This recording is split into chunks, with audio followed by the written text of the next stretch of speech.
Friends, आज हम बात करेंगे कॉम्पोजिशन ऑफ सॉइल के बारे में। सॉइल में 5 कंपोनेंट्स रहते हैं: mineral matter, organic matter, soil moisture, soil air and the living organisms. Mineral particles को 4 टाइप्स में हम द बेसिस ऑफ साइज हम डिवाइड कर सकते हैं, that is gravel, sand, silt and clay. Gravel की अगर हम बात करें तो it consist of a loose aggregation of rock fragments. एक लूज एग्रीगेशन होता है रॉक फ्रेगमेंट्स का ग्रेवल। सैंड पार्टिकल्स जो रहते हैं हमारे बड़े साइज़ के रहते हैं, बट ग्रेवल से छोटे रहते हैं। There are lot of spaces between the particles which are filled with air. बहुत सारे स्पेसेस होते हैं पार्टिकल्स के बीच में और जिनमें एयर फिल्ड होती है, इसीलिए सैंड में से वाटर बहुत जल्दी ही ड्रेन हो जाता है। लेकिन सिल्ट से सैंड कोर्स होती है, मोटी होती है। सिल्ट की अगर हम बात करें तो सिल्ट पार्टिकल्स के साइज सैंड और क्ले के बीच में रहते हैं। सिल्ट आपके रिवर बेड्स के डिपॉजिट में रहती हैं। क्ले आपके स्मॉलेस्ट रॉक पार्टिकल्स को कंप्राइज करती है। बहुत ही टाइटली पैक्ड होते हैं। क्ले के पार्टिकल्स बहुत ज़्यादा टाइटली पैक्ड होते हैं, जिसकी वजह से बहुत ही कम एयर प्रेजेंट रहती है क्ले में। Water is held in the tiny gap between the particles. जो टाइनी गैप्स होते हैं पार्टिकल्स के बीच में, उसमें वाटर होता है।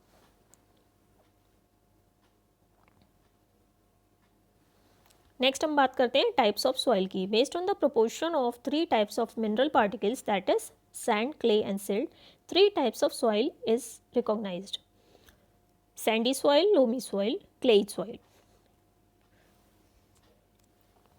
सैंडी सॉइल की अगर हम बात करें तो उसमें बहुत सारा सैंड होता है। सिल्ट और क्ले बहुत ही कम होता है। डेजर्ट्स में मिलती है, बीचेस में मिलती है, कोर्स होती है, बड़े बड़े स्पेसेस होते हैं पार्टिकल्स के बीच में जिसमें एयर रहती है, लेकिन ये इसकी वाटर होल्डिंग कैपेसिटी या न्यूट्रिएंट होल्डिंग कैपेसिटी बहुत ही पुअर होती है।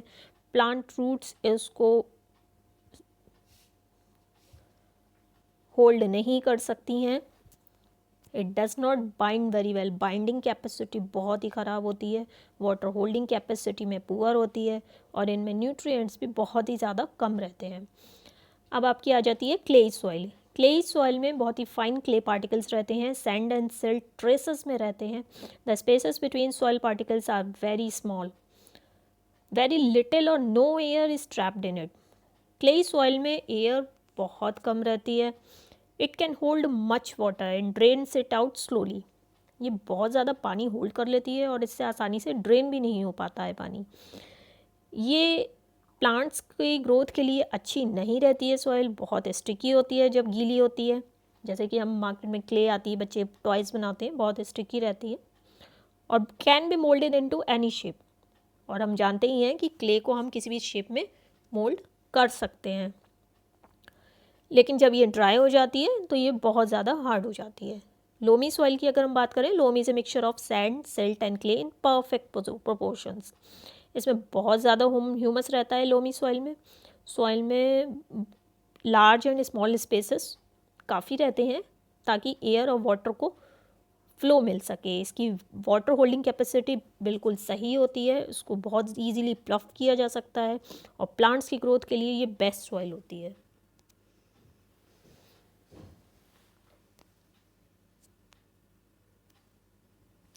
अब हम बात करेंगे सॉइल इरोजन की। क्या होता है soil erosion? The process of removal of top soil by strong winds, flowing water, rain और other factors is called soil erosion. तो टॉप सॉइल रिमूव हो जाती है by strong winds, flowing water की वजह से या रेन की वजह से या किसी भी अदर फैक्टर की वजह से। इस प्रोसेस को हम सॉइल इरोजन बोलते हैं। आज की डेट में बात करें तो सॉइल इरोजन के बड़े कॉजेज हो सकते हैं आपके deforestation, over grazing, strong winds, extensive construction work या फ्लड्स। एग्रीकल्चर आ जाता है सबसे पहले हमारा। तो होता क्या है, जब हम एग्रीकल्चर प्रैक्टिस करते हैं तो हम एग्रीकल्चर फील्ड्स को जब हम बनाते हैं तो उसकी वजह हम फॉरेस्ट को काटते हैं। फॉरेस्ट को काटने के बाद हम एग्रीकल्चर प्रैक्टिस करते हैं। उससे क्या होता है कि टॉप सॉइल हमारी एक्सपोज हो जाती है, क्योंकि अगर हमारा नेचुरल वेजिटेशन रहता है तो वो सालों साल तक रहते हैं। लेकिन जो क्रॉप्स होते हैं उनका एक सीज़न होता है प्लांट करने का, उनकी ग्रोथ होती है, उनको कट ऑफ किया जाता है, जिसकी वजह से टॉप सॉइल एक्सपोज हो जाती है और ये ड्राई आउट हो जाती है, जिसकी वजह से आसानी से इरोजन हो जाता है। The quantity and the diversity of micro organisms that help to keep the soil fertile can decrease. इन सब की वजह से क्या होता है, जो माइक्रो ऑर्गेनिज्म जो हमारी सॉइल को फर्टाइल रखने में मदद करते हैं उनकी क्वांटिटी भी कम होती है और डाइवर्सिटी भी कम होती है, न्यूट्रिएंट्स भी वॉश आउट हो जाते हैं, और ये सॉइल आपकी विंड्स की वजह से या रेन्स की वजह से वॉश्ड ऑफ हो जाती है। नेक्स्ट हम बात करेंगे डिफॉरेस्टेशन के बारे में। Without plant cover erosion can occur. Erosion बहुत आसानी से हो जाता है अगर प्लांट्स नहीं हैं तो, और जो हमारी लैंड है वो आराम से हमारी रिवर्स में चली जाती है, धीरे धीरे करके सॉइल रिवर्स में चली जाती है, जो फर्टाइल सॉइल है हमारी सब रिवर्स में चली जाती है। The agricultural plants that often replace the trees cannot hold on to the soil, and many of these plants such as coffee, cotton, palm oil, soybean and wheat can actually worsen the soil erosion. होता क्या है, जो agricultural plants होते हैं जो कि trees को replace करते हैं वो सॉइल को अच्छे से नहीं पकड़ पाते क्योंकि उनकी रूट्स थोड़ी कम होती हैं। जो ट्रीज़ होते हैं उनकी रूट्स काफ़ी डीप होती हैं, वो सॉइल को अच्छे से पकड़ कर रखते हैं। और कुछ प्लांट्स ऐसे होते हैं जैसे कॉफ़ी है, आपका कॉटन है, पाम ऑयल है, सोयाबीन है, वीट है, इससे क्या होता है सॉइल इरोजन और ज़्यादा हो जाता है, पहले से भी ज़्यादा हो जाता है। And the land losses it's fertile soil. अब इसकी वजह से क्या होता है कि हमारी लैंड है उसके ऊपर से जो फर्टाइल सॉइल का कवर है वो हट जाता है। अब नेक्स्ट आ जाता है आपका ओवरग्रेजिंग। ओवरग्रेजिंग से क्या होता है, जो जितने भी ये काओ बफेलोस ये ग्रेजिंग करते हैं, घास खाते हैं, इससे क्या होता है कि टॉप सॉइल आपकी एक्सपोज हो जाती है और जिससे सॉइल इरोजन हो जाता है। Use of agricultural chemicals. Agricultural chemicals में क्या होता है कि हम इंसेक्टिसाइड्स और पेस्टिसाइड्स यूज़ करते हैं जिनका पर्पस होता है इंक्रीज्ड क्रॉप प्रोडक्शन, लेकिन इससे क्या होता है हमारी सॉइल की कॉम्पोजिशन चेंज हो जाती है, उसमें केमिकल्स इनकॉर्पोरेट हो जाते हैं और इससे जो माइक्रो ऑर्गेनिजम्स की बैलेंस है वो डिसरप्ट हो जाती है, जिसकी वजह से हार्मफुल बैक्टीरिया की ग्रोथ हो सकती है at the expense of beneficial bacteria. Next आ जाता है आपका इम्प्रॉपर एग्रीकल्चरल प्रैक्टिसेस। जो एग्रीकल्चरल वेस्ट प्रोडक्ट्स होते हैं जिसको हम फील्ड्स में जनरली बर्न कर देते हैं, इससे क्या होता है कि वाटर होल्डिंग कैपेसिटी सॉइल की कम हो जाती है, जिसकी वजह से वो ड्राई हो जाती है और बहुत ही आसानी से विंड उसे ब्लो कर सकती है। नेक्स्ट आ जाता है आपका soil conservation. The process of preventing loss of precious top soil due to erosion और prevention of reduced fertility caused by contamination of acidification is called soil conservation. होता क्या है कि आप टॉप सॉइल को अगर उसका लॉस प्रिवेंट कर रहे हो इरोजन की वजह से, या उसकी फर्टिलिटी को जो रिड्यूस्ड फर्टिलिटी हो जाती है आपकी सॉइल उसको बचा के रख रहे हो, या उसके कंटेमिनेशन को प्रिवेंट कर रहे हो, तो इस प्रोसेस को हम सॉइल कंजर्वेशन कहते हैं। कैसे कर सकते हैं soil conservation? First of all afforestation. Afforestation का मतलब होता है कि आप प्लांट्स को और ट्रीज़ को और प्लांट करें, प्लांट्स की ग्रोथ बढ़ाएं। तो इससे क्या होता है, अगर हम इंक्रीज़ करेंगे जो एरिया है फॉरेस्ट जो कवर करते हैं उसको अगर हम इंक्रीज़ करते हैं तो हमारी सॉइल कंजर्व हो जाएगी। इसके लिए हमें क्या करना होगा, जो कटिंग ऑफ ट्रीज़ है उसको स्टॉप करना पड़ेगा और प्लांट्स नए ट्रीज़ को प्लांट करना पड़ेगा इन न्यू एरियाज, नए एरियाज़ में भी। The root systems of the plants holds the soil in place. जो रूट सिस्टम्स होते हैं प्लांट्स के वो सॉइल को अपनी जगह पर रखने में मदद करते हैं और उसको विंड और वाटर इरोजन से बचाते हैं। प्लांट से क्या होता है कि उनकी जो पत्तियां झड़ती हैं उससे जो सॉइल का ऑर्गेनिक मैटर है उसे वापस मिल जाता है, और जो एनिमल ड्रॉपिंग्स होती हैं, एनिमल वेस्ट होते हैं, उससे भी आपको सॉइल है उसका ऑर्गेनिक मैटर वापस मिल जाता है। लेकिन एनिमल्स भी तभी रहेंगे जब फॉरेस्ट रहेंगे, जब फॉरेस्ट ही नहीं होंगे तो एनिमल्स भी वहाँ रहना नहीं चाहते हैं, प्लेन लैंड्स में नहीं रहते। The plants also protects the soil from excessive heat of the sun. Plant से क्या होता है, जो सॉइल सन की एक्सेसिव हीट होती है उसको भी प्लांट्स उसको सॉइल को बचाते हैं। Plants help to reduce the evaporation. Evaporation को कम करते हैं सॉइल से, और जो सॉइल मॉइस्चर है जो ऑर्गेनिक मैटर के ब्रेकडाउन के लिए एसेंशियल है उसको बचा कर रखते हैं। नेक्स्ट आ जाता है आपका careful waste disposal and management. अब क्या होता है, जब हम वेस्ट को रिसाइकिल करते हैं तो सॉइल में जो कंटेमिनेंट्स हैं जो जा रहे हैं उनको हम कम कर देते हैं। जिससे क्या होता है हमारी सॉइल हेल्दी रहती है। नेक्स्ट आ जाता है prevention of over grazing. Grassland से अगर उनकी ओवर ग्रेजिंग होगी या फॉरेस्ट की ओवर ग्रेजिंग होगी तो उससे सॉइल इरोजन के चांसेस बढ़ जाते हैं। तो जो क्रॉप्स है, अगर ग्रेजिंग एनिमल्स हैं उनके लिए क्रॉप्स को हमें सेपरेटली ग्रो करना चाहिए। नेक्स्ट आ जाता है आपका कंस्ट्रक्शन ऑफ डैम्स। डैम्स जो रहते हैं उनको रिवर्स के अक्रॉस कंस्ट्रक्ट करना चाहिए, जिससे कि फ्लड्स के चांसेस कम हो जाते हैं और सॉइल इरोजन कम हो जाता है। नेक्स्ट आता है आपका क्रॉप रोटेशन। अगर हम एक ही क्रॉप साल दर साल एक ही लैंड पर ग्रो करते रहेंगे तो उससे क्या होता है, कुछ एलिमेंट्स की डेफिशिएंसी हो जाती है सॉइल में, जिससे सॉइल इनफर्टाइल हो जाती है और अनसुटेबल हो जाती है उसी क्रॉप के लिए। तो उसके लिए हमें क्या करना चाहिए कि एक ही लैंड पर अलग अलग तरह के क्रॉप्स को ग्रो करना चाहिए, जिससे मिनरल एलिमेंट्स की डेफिशिएंसी सॉइल में कम हो जाती है।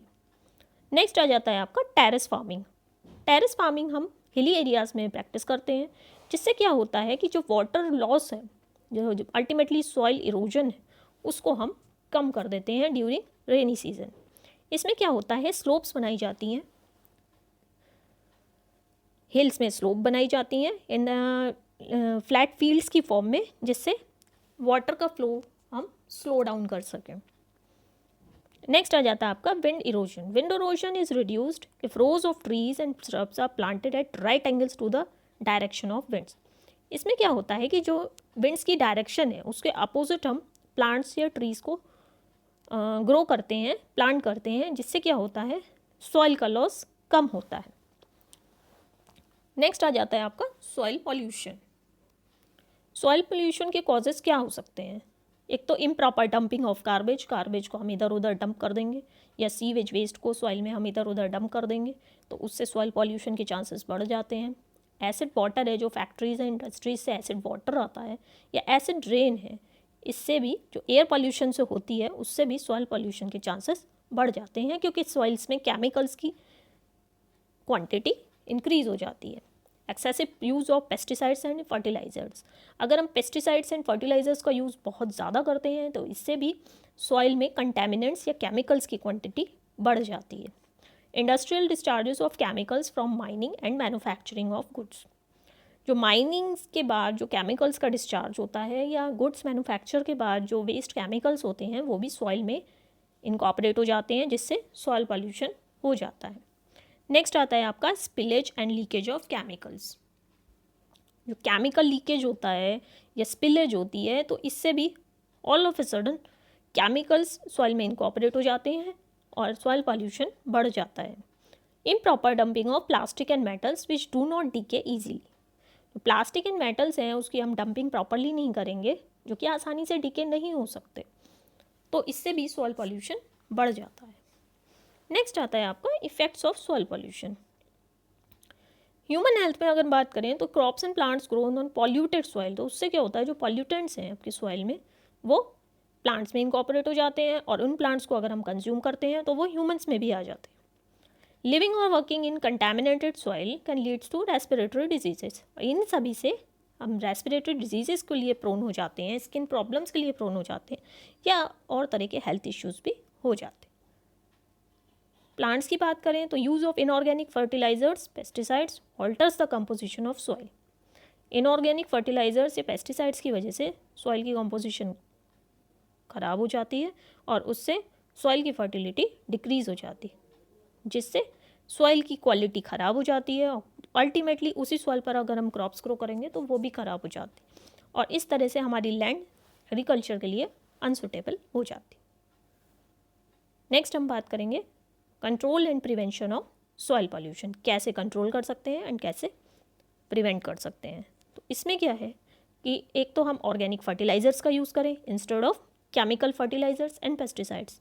इससे क्या होगा कि केमिकल्स एंड पेस्टिसाइड्स हमारे सॉइल में कम इनकॉर्पोरेट होंगे, और इससे वो ह्यूमंस में पास ऑन कम होंगे। Proper treatment of liquid waste before release into the water bodies. Liquid waste को हम ट्रीट करना चाहिए हमें वाटर बॉडीज़ में रिलीज़ करने से पहले। सॉलिड वेस्ट को रिसाइकिल करना चाहिए, जैसे कि आपकी प्लास्टिक एंड मेटल्स हो जाता है। एनिमल्स एंड डोमेस्टिक वेस्ट को हम बायोगैस के प्रोडक्शन में इस्तेमाल कर सकते हैं। स्पेशल पिट्स को सेलेक्ट करना चाहिए for dumping waste. So that is all for today. अगर मेरे चैनल का आपको कंटेंट पसंद आया हो तो प्लीज़ इसे लाइक करें, सब्सक्राइब करें और जितना हो सके शेयर करें। So thank you so much.